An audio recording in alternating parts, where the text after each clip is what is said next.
Bonjour et bienvenue dans cette vidéo. Socrate ne nous a laissé aucun écrit.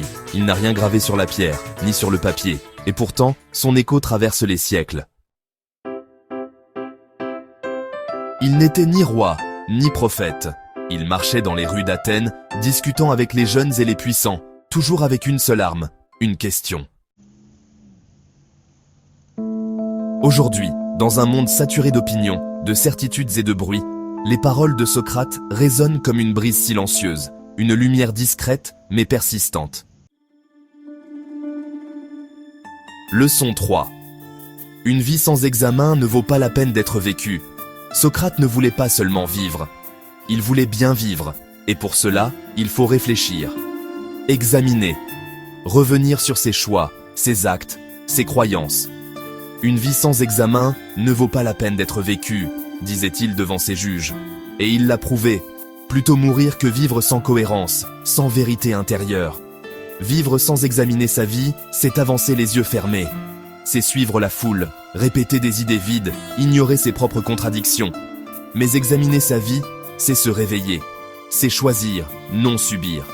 C'est reprendre la responsabilité de son existence.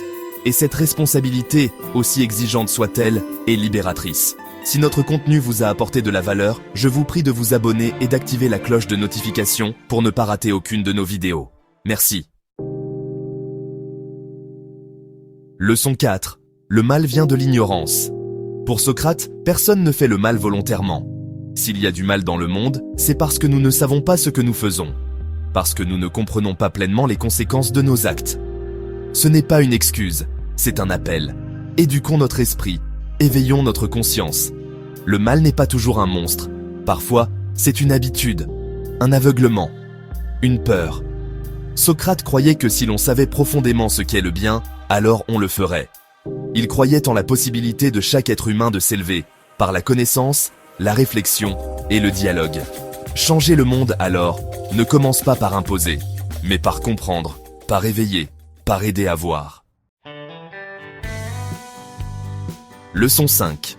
La sagesse, c'est vivre selon la raison et la vertu. Socrate ne cherchait pas la gloire, ni la richesse. Il cherchait la vertu, ce mot presque oublié aujourd'hui. La vertu, pour lui, c'est l'alignement entre ce qu'on pense, ce qu'on dit et ce qu'on fait.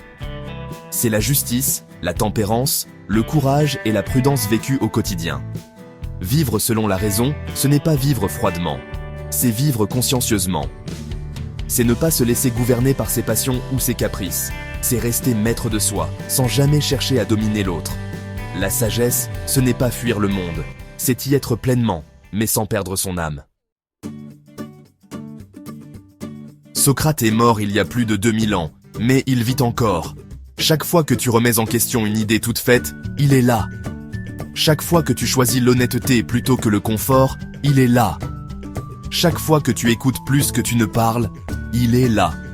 Socrate n'était pas un maître à suivre. Il était un miroir, tendu vers l'humanité.